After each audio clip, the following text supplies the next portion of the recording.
1절에서 8절까지 읽겠습니다. 교독합니다. 하나님과 주 예수 그리스도의 종 야고보는 흩어져 있는 12지파에게 문안하노라.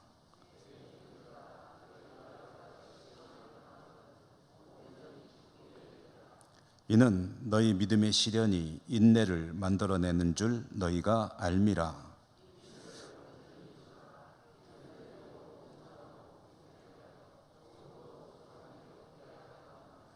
너희 중에 누구든지 지혜가 부족하거든 모든 사람에게 후히 주시고 꾸짖지 아니하시는 하나님께 구하라. 그리하면 주시리라.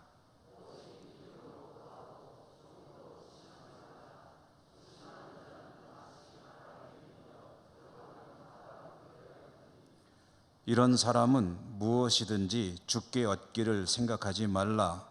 두 마음을 품어 모든 일에 정함이 없는 자로다. 아멘. 주님 은혜 함께 하시기를 기원합니다. 그동안 진행되어 온 신약 성경 읽기, 누가복음, 신약 성경은 누가복음으로 시작해서 사도행전을 읽었고, 중간중간에 신약 성경에 갈라디아서, 데살로니가 전후서, 고린도 전후서, 로마서를 사도행전을 읽으면서 그때 적절한 시점에 또 함께 잠깐 들여다보면서 사도행전 읽기를 마쳤습니다. 사도행전은 28장 마지막 부분에 보면은 사도 바울이 로마에 2년 정도 머물면서 복음을 전하는 일을 하게 되었다, 그렇게 지내게 되었다 하는 이야기로 마치죠. 이제 사도행전 그 뒤의 이야기를 읽어 나가게 됩니다. 그런데 사도행전처럼 그 이야기가 쭉 이어지는 스토리로 되어 있는 게 아니고 여기저기 산재되어 있는 내용들을 추리해가면서 사도행전 뒤에 어떤 상태로, 어떤 과정으로 복음이 또 확산되어져 갔는지 그 이야기를 읽는 그런 방식이기 때문에 조금 왔다 갔다 하면서 성경을 읽게 될 것입니다.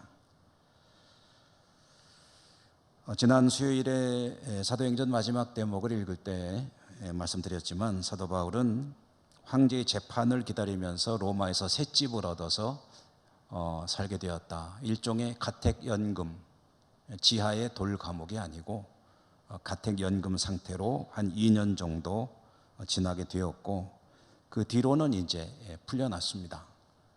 풀려난 이야기가 사도행전에 나오지 않지만 그 뒤에 여러 가지 이 말씀들을 통해서 이제 추측을 할 수가 있는데요. 가택연금 상태로 지내야 했지만 비교적 자유로운 편이었습니다. 밖에 나가서 활동을 마음대로 하는 것은 아마 곤란했을 것 같은데, 그렇지만 찾아오는 사람에게는 제한이 없었다. 그래서 복음을 전하는 삶을 살 수 있었다. 2년 정도의 그 가택연금 상태가 끝난 뒤의 상황은 좀 전에 말씀드린 대로 성경 이것저것에 있는 단편적인 그런 사항들을 이제 줄에 꿰어가지고 하나의 스토리를 만들어 나가야 됩니다. 근거 없이 할 수는 없기 때문에 주로 성경에 산재되어 있는 이야기들을 같이 좀 모아보고, 또 교회 전승들을 통해서 전해지는 이야기로 사도행전의 그 뒤 이야기, 사도 바울의 활동, 다른 사도들의 활동, 이런 것들을 조금 더 읽어 나가도록 하고요. 만약에 사도 바울을 중심으로 계속 그 활동의 이야기들을 따라가 본다면 이제 2년 동안의 가택연금 상태가 끝난 뒤에 어떻게 되느냐. 그런데 이 연금 상태가 풀리기 전에 해야 될 이야기들도 있습니다. 그 중에 대표적인 것이 이제 옥중서신이라고 하는 성경들을 기록한 이야기입니다. 신약 성경에 에베소서, 빌립보서, 골로새서, 빌레몬서라고 하는 이 네 권의 성경은 사도 바울이 감옥에 있는 가운데 쓴 서신들입니다. 그래서 흔히 말하기를 옥중서신이라고 하죠. 옥, 감옥의 중, 가운데 중, 감옥에 갇혀 있는 동안에 쓴 편지다 해서 옥중서신 4개가 있는데, 이 4권의 옥중서신을 어디서 썼느냐 하는 것은 알 수가 없습니다. 성경에 정확하게 어디서 써놓으라 라고 나와 있는 게 없기 때문에 로마에서 썼을 가능성도 있고, 가이사랴에 갇혀 있는 동안에 썼을 가능성도 있고, 사도행전에 나와 있지는 않지만 어딘가 감옥에 갇혀 있을 때 쓴 것일 수도 있다. 그렇지만 전통적으로 교회는 사도 바울이 이 옥중서신을 기록한 것은 로마의 감옥에서 쓴 것이다 라고 보고 있습니다. 그러므로 사도 바울의 행적을 쭉 따라간다고 하면은 이제 로마에서 가택연금 상태에서 2년 동안 지내며 복음을 전하고 있었는데 큰 무슨 제약이 없었다라는 사도행전의 마지막 대목에 이어서 이 옥중서신 이야기를 하면은 조금 순조롭게 이어지는 게 되겠죠. 그런데 그 옥중서신 이야기를 읽기 전에 하나를 이제 읽어보고 다시 다음 수요일부터는 옥중서신을 읽으려고 하는데요. 그 하나 중간에 끼어드는 책이 뭐냐면 오늘 읽은 이 야고보서입니다. 물론 야고보서를 처음부터 끝까지 다 읽고 세세하게 하려면 이 책만 가지고도 한 두세 달 적어도 읽어야 되기 때문에 나눠서 읽어야 되니까 예배 시간마다 그럴 수는 없고, 오늘 하루에 이제 이 야고보서라는 책의 내용들을 대략 훑어보고 그리고 이제 다음 단계로 넘어가려고 하는데요. 야고보서를 읽는 이유는 사도행전이 사도 바울을 중심으로 쭉 이야기가 이어지고 있는데요. 사도 바울이 그렇게 활동하고 하던 동안에 이제 예루살렘에 있는 교회가 어땠느냐 하는 그 이야기를 좀 알아보는 것도 필요하겠다 싶어서 지금이 적절한 타이밍인 것 같아서 사도행전을 읽고 야고보서를 또 읽게 되는 것입니다. 사도 바울이 복음을 전하는 일에 중심이 되었던 것은 뭐 의문의 여지가 없고, 그러나 사도 바울만 그렇게 선교 활동을 열심히 했냐면 그건 아니죠. 다른 사도들도 목숨을 걸고 각지로 흩어져서 복음을 전했습니다. 다만 그런 사도들의 활동에 대해서는 성경이 그렇게 자세히 전해주지 않기 때문에 우리가 잘 알지 못하는 것뿐이고요. 이렇게 사도 바울을 중심으로 베드로 사도나 요한 사도나 모든 사도들이 각지로 흩어져서 땅끝까지 복음을 전하기 위해서 활동하고 있을 때, 그러면 이제 그 예루살렘에는 어떤 일이 있었을까 하는 것을 잠시 알아보려고 하는 겁니다. 예루살렘 교회, 또 예루살렘의 상황은 어땠느냐. 사도행전에서도 예루살렘 교회에 대해서 우리가 얻을 수 있는 이야기들은 많이 있고 이미 우리가 읽어 나왔죠. 최초에 성령이 강림하시면서 제자들이 성령 충만하게 되고 복음을 전하게 되고 방언을 하게 되고, 그렇게 담대히 복음을 전하는 성도들에 의해서, 사도들에 의해서 3,000명이 처음에 회심을 하게 되고, 그 중에 얼마나 교회로 왔는지는 뭐 알 수 없지만 어쨌든 예루살렘의 교회가 최초로 성립이 되고, 그렇게 세워진 예루살렘 교회 이야기, 그 초기 예루살렘 교회가 세워진 초기니까 초대교회 중에서도 초기니까 최초 초기라고 해야 되겠죠. 최초 초기란 말이 있나 모르겠다. 어쨌든 교회가 세워진 가장 그 초창기의 교회를 이끌어가던 사람들은 예수님의 제자인 사도들이었습니다. 베드로와 요한과 야고보와 이런 사람들이 중심이 돼서 예루살렘 교회 공동체를 이끌어갔다는 거죠. 이런 사도들의 가르침을 성도들이 받으면서 교회는 날로 부흥되어 갔다. 유무상통의 아름다운 전통이 생기게 되고 시험도 있었지만 교회는 날로 부흥되고 구원받는 자의 무리가 날마다 더해졌다. 이것이 초대교회 초창기의 모습이고, 이때 교회를 이끌어가던 사람들은 베드로와 요한을 중심으로 하는 예수님의 제자인 사도들이었다. 그런데 이렇게 세워진 예루살렘 교회는 시간이 조금씩 흘러가면서 그 리더십에 변화가 있게 됐습니다. 교회를 이끌어가는 지도자들이 좀 변했다는 거죠. 다른 사람들로 대체되기 시작했다. 왜 그랬느냐? 예수님의 제자인 사도들은 사도 바울과 같이 여러 곳으로 흩어져서 이제 복음을 전하게 됐습니다. 사도행전에 나오진 않지만, 그러나 우리가 알고 있는 여러 가지 단편적인 사실들에 의하면 베드로 사도만 해도 사마리아도 갔다가 또 다메섹도 갔다가 나중에 로마에서 순교한 것으로 알려지고 있지 않습니까? 사도 요한 같은 경우에는 에베소에 가서 오랫동안 교회를 섬기며 사역을 했고, 반모섬이라는 곳에 끌려가서 요한계시록을 기록하기도 했고, 또 교회 밖 일종의 전승으로 전해지는 바에 의하면은 의심 많은 제자라고 하는 도마 같은 사람은 인도까지 가서 복음을 전하다가 순교했다고 하는데, 지금도 인도에 가보면 도마 사도를 추모하는 그런 유적들이 있다고 하죠.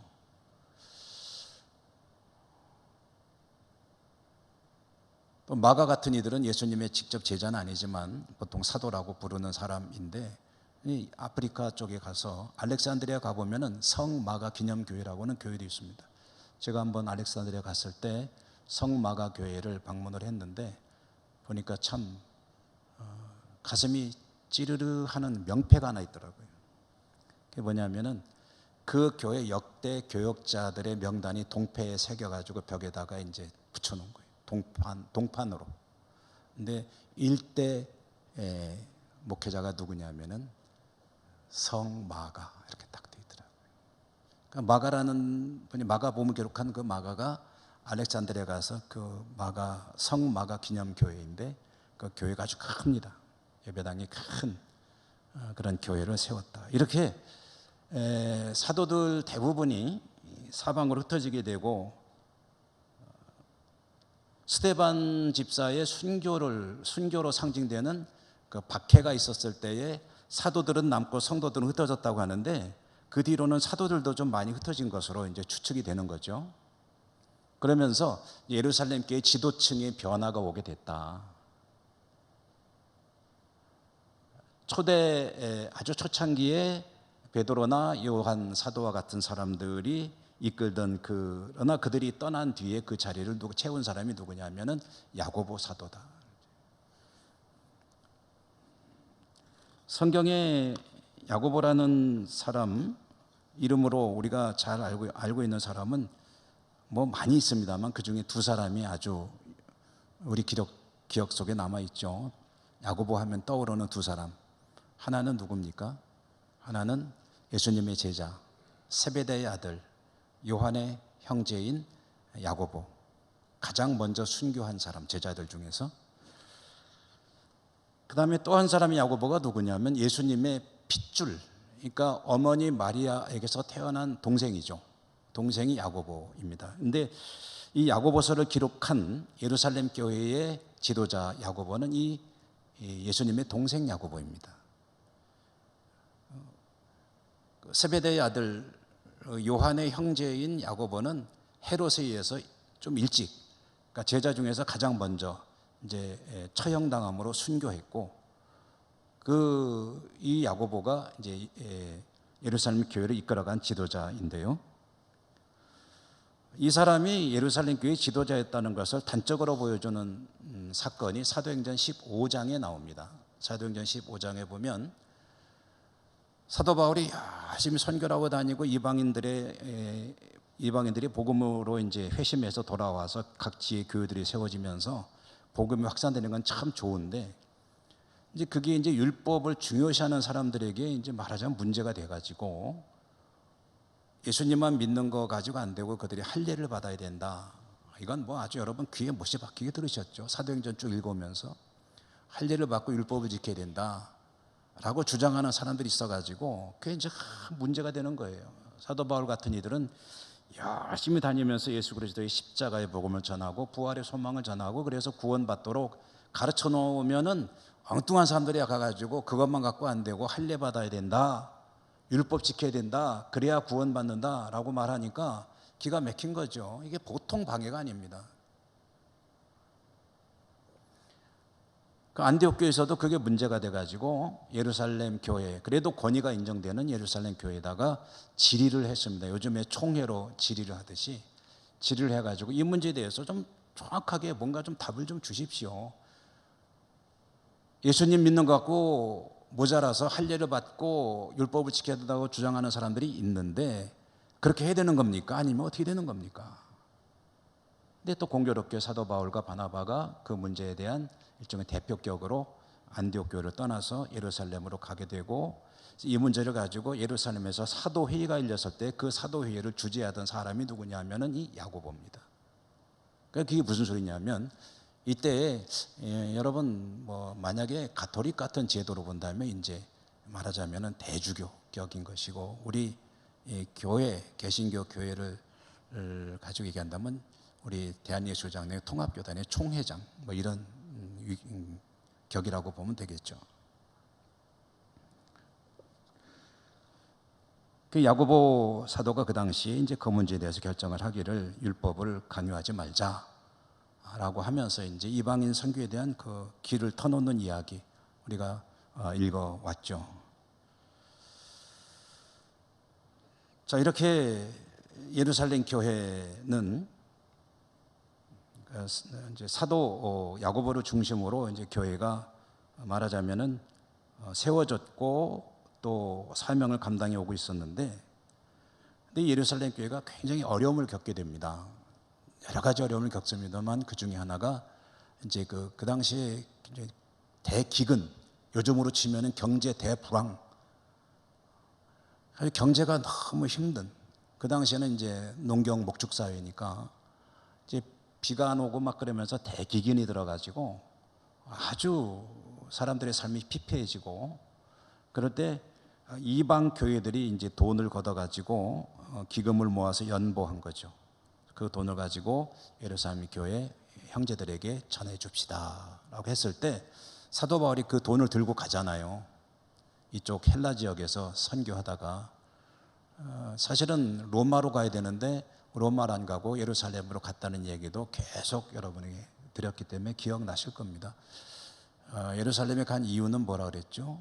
그렇게 이방인들이 전해주는 헌금을 연보를 전해주므로 이방 교회에 대한 유대인 성도들의 마음을 좀 만져가지고 좀 화합할 수 있도록 일치를 이룰 수 있도록 도움이 될까 해서 사도 바울이 그 돈을 들고 갔다가 거기서 그만 체포가 돼 붙잡혀가지고 가이사랴에서 2년간 허송세월 하게 되고 로마까지 오게 되는 그 스토리 사도행전으로 쭉 읽지 않았습니까? 자, 이런 여러 가지 상황 가운데 있었던 예루살렘 교회, 좀 배경 설명이 좀 길었습니다만은 그 예루살렘 교회의 지도자인 야고보 사도, 예루살렘 교회라는 개념으로 본다면 예루살렘 교회의 당회장, 담임 목사 격인 야고보 사도, 야고보 사도가 편지를 썼다는 겁니다. 그게 야고보서예요. 누구에게 편지를 썼느냐? 오늘 1장 1절 읽었는데 하나님과 주 예수 그리스도의 종 야고보는 흩어져 있는 12지파에게 문안하노라 라고 했는데 이 간단히 말하면 모든 교회들, 성도들에게 특별히 유대인 성도들을 중심으로 하는 성도들, 물론 유대인만 대상으로 한 건 아니죠. 모든 교회들의 성도들에게 문안하노라 하면서 이제 편지를 써서 보냈는데요. 근데 이 야고보 사도가 쓴 편지인 야고보서라는 이 책이 가지는 특징이 있습니다. 이 야고보서 가진 특징은 읽어보면 마치 잠언과 같은 글이다. 어떤 기독교 윤리를 하나하나 제시하면서 가르치는 글이다. 야고보서에는요, 특징 중에 하나가 예수 그리스도의 십자가와 부활 이야기가 안 나옵니다. 다시 말해서 복음의 핵심, 복음의 정초라고 하는 이야기는 없고 이렇게 해라 저렇게 해라 하는 어떤 윤리적인 이야기만 나옵니다. 그래서 종교개혁자 루터는 이 야고보서를 굉장히 좀 낮게 평가했습니다. 아니 이거 성경이라고 해야 되나 하고 회의를 가질 정도였어요. 왜냐? 복음의 진수가 여기 들어있지 않다는 거예요. 십자가 이야기도 없고 부활 이야기도 없고.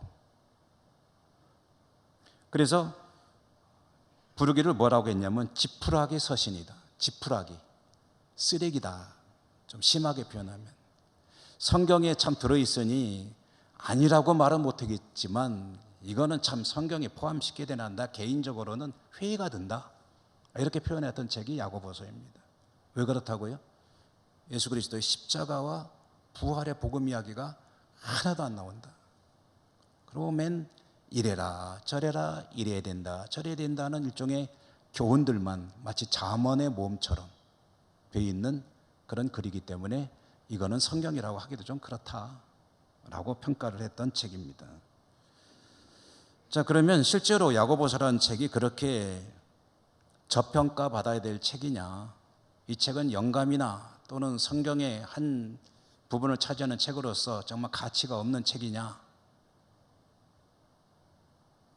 그건 아니죠. 여러분, 성경은 하나님의 말씀 아닙니까? 하나님의 말씀인 이유는 이 말씀을 비록 사람이 기록했지만 그 사람으로 하여금 기록하게 감동하신 분이 성령님이시고, 또 수많은 초기 교회에 많은 문서들이 있었는데 그 문서들 가운데서 이 신구약, 특별히 이 신약 성경 27권의 이 책이 하나님의 말씀, 영감이 가득 들어있는 하나님 말씀이라고 모으게 되는데, 그때 그 모은 것이 누구냐 하면 사람이 모았지만 그러나 사람이 아니라 성령께서 모으신 것이다. 그러니까 성령께서 기록하셨고 성령이 하나님 말씀이라고 정해주신 책이기 때문에 이것은 하나님의 말씀이다. 야고보서를 종교개혁자 루터가 아무리 위대한 사람이라 할지라도 하나님께서 하나님 말씀으로 정해 주신 것을 하나님 말씀이 맞니 틀리니 지푸라기니 뭐니 하는 것은 사실은 제가 보기엔 좀 도를 넘어선 거죠. 그러면 안 되죠. 근데 그 사람이 그럴 수밖에 없었던 이유가 뭐냐 하니까 여기에는 예수 그리스도의 십자가 이야기가 없다는 거예요. 부활의 이야기도 없다는 거예요. 그리고 맨 형제들이요 뭐 이렇게 해라 저렇게 해라 이게 맞지 않냐 이런 얘기만 있으니까 영 마음에 안 든다는 건데요. 그러면 사도 야고보는 성도들에게 편지를 쓰면서 왜 십자가의 복음 이야기나 부활의 소망에 관한 이야기, 종말의 재림에 관한 이야기들은 하나도 넣지 않고 그냥 이래라 저래라는 명령 비슷한 것만 넣었을까? 그 이유가 뭘까? 왜 그랬을까? 그것은 그 당시의 상황이 그랬기 때문에, 필요했기 때문에 성령께서 야고보 사도에게 감동해서 이 글들을 기록하게 하신 것이다. 그 당시 교회 상황이 그랬다는 거죠. 예루살렘을 중심으로 하는 야고보 사도의 귀에 눈에 들어오는 교회들 상황을 보니까 이게 필요하다. 성령의 감동이 그렇게 온 것이고 그래서 기록한 것이 야고보서다. 시간상 더 자세히 말씀드리지 못하는데요. 그러면 사도 야고보가 당시 교회 현실을 보면서 느꼈기 때문에 하고 싶었던 이야기, 참 많은 이야기들이 들어있습니다만은 중심이 되는 이야기는 두 가지입니다. 야고보서에 들어있는 중심이 되는 이야기는 두 가지. 첫째는 뭐냐면 참 쉽지 않은 스데반이 순교했던 그런 것을 비롯해서 그런 박해 사건을 비롯해서 참으로 정치적으로 사회적으로 경제적으로 압박과 그런 불이익과 어려움 속에 살아야 했던 그 당시의 성도들, 그 성도들에게 믿음을 지켜나가도록 격려하고 위로하기 위해서 이 편지를 쓴 것이다.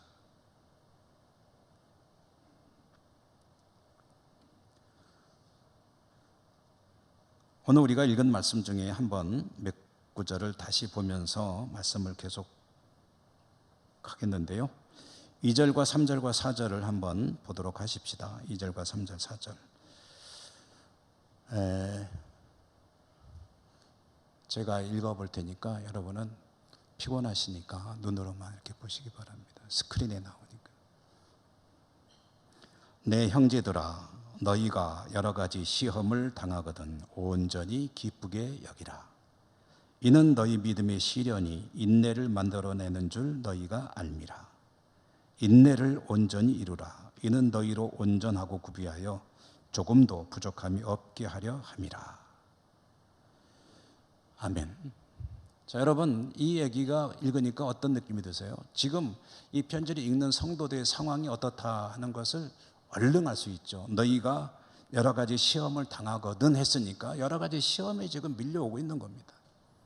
좀 전에 말씀드린 정치적으로, 경제적으로, 사회적으로, 신분적으로 어디를 가든지 불이익과 압박과 때로는 생명까지 위협을 받고 폭력에 노출되어 있고 그런 어려움 속에 살아가는 성도들아, 그런 어려움을 만났을 때, 시험을 만났을 때 온전히 기쁘게 여기라. 왜 기쁘게 여깁니까? 오늘 성경 말씀 속에 표현은 그렇게 안 돼 있지만 그게 뭐냐면 그런 박해에 노출되어 있다는 얘기는 네가 믿음 생활 잘하고 있다는 증거라는 겁니다. 타협하면 편하게 지낼 수 있습니다. 그러나 믿음을 지키기 위해서는 그 박해가 피할 수 없는 거예요. 그럼 피할 수 없을 때 어떻게 하라는 겁니까? 인내하라는 거죠. 인내. 회피하려 하지 말고, 기피하려 하지 말고, 타협하려 하지 말고 인내하라.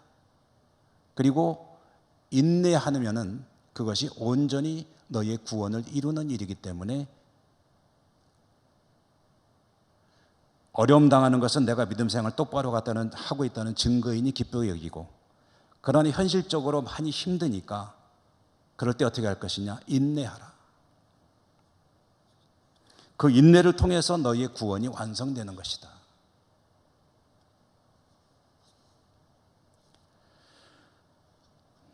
인내하기 위해서 필요한 것이 지혜입니다. 그래서 5절에 보면은요, 5절도 제가 한번 읽어볼게요.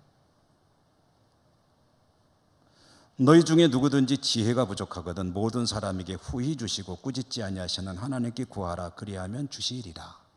아멘. 지혜를 구하라고 하니까 갑자기 웬 지혜 얘기가 나오는 거, 좀 머리가 좀 좋아져 가지고 요령껏 잘 피하라는 소리인가? 그런 게 아니죠. 여러분, 성경에 말하는 지혜의 중심이 뭡니까? 여호와를 경외하는 것이 지혜와 지식의 근본이다. 거룩하신 자를 아는 것이 명철이다. 여기서 말한 지혜는 그러니까 다른 말로 바꾸라면 믿음입니다. 너희가 삶의 현실 속에서 참 쉽지 않은데 믿음 지켜나가는 것이 힘들 때 인내해야 되고, 인내하기 위해서 필요한 게 뭐냐면은 하나님을 바르게 알고 올바른 믿음에 대한 이해, 그게 바로 지혜입니다. 하나님께 기도하고 믿음의 은혜와 은사들을 구하라. 그러면 후히 주시는 하나님께서 주시리라.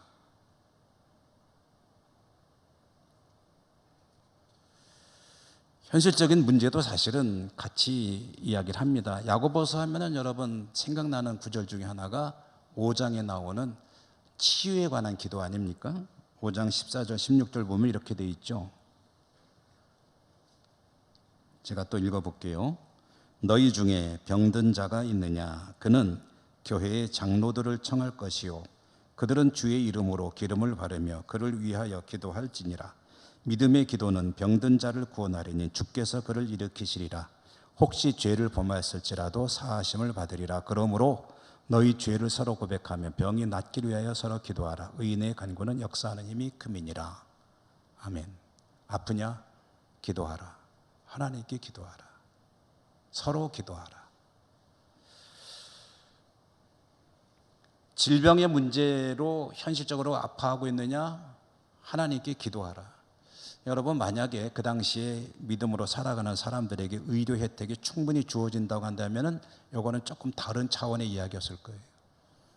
그러나 의료 지원, 의료 혜택을 받을 수 없는 때에 어떻게 될 때냐? 그때는 그야말로 하나님의 치유가 필요할 때거든요. 하나님께 기도하라. 이 말씀 보고서요, 이렇게 이해하면 곤란합니다. 성경에 보니까 하나님께 기도하라고 돼 있대. 그럼 병원 가는 거는 믿음 없는 거야. 그런 얘기 아닙니다. 아프면 병원 가셔야 돼요. 제가 간혹 그런 분들 봅니다. 감기 걸렸다고 콜록콜록 다, 죄송한 표현이지만 다 죽어가면서 왜 병원 안 가세요? 그러면 아이고 믿음 없이 무슨 병원을 가냐고. 심지어는 가볍지 않은 질병인데 병원을 안 가는 거예요. 왜? 나는 기도로 날 거라고.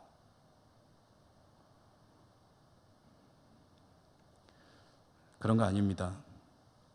우리가 존재하는 이 땅, 이 세상의 모든 것들은 하나님께서 주신 것이고 의술도 하나님이 주신 것이고, 그래서 조지 뮬러의 기도 중에 유명한 기도, 이런 기도가 있어요.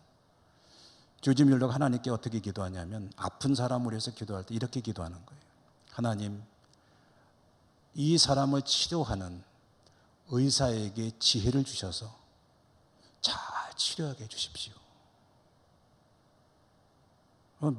믿음이 없어서 그러는 겁니까? 의술도 하나님께 주신 것이 일부인 거예요. 의료인들도 그런 겁니다. 약도 하나님이 주시는 거예요. 약에 도움이 필요하면 약을 복용해야 되고, 그런데 때로는 하나님께서 직접 치료하실 때가 있죠. 그걸 일반화시켜서는 곤란하다.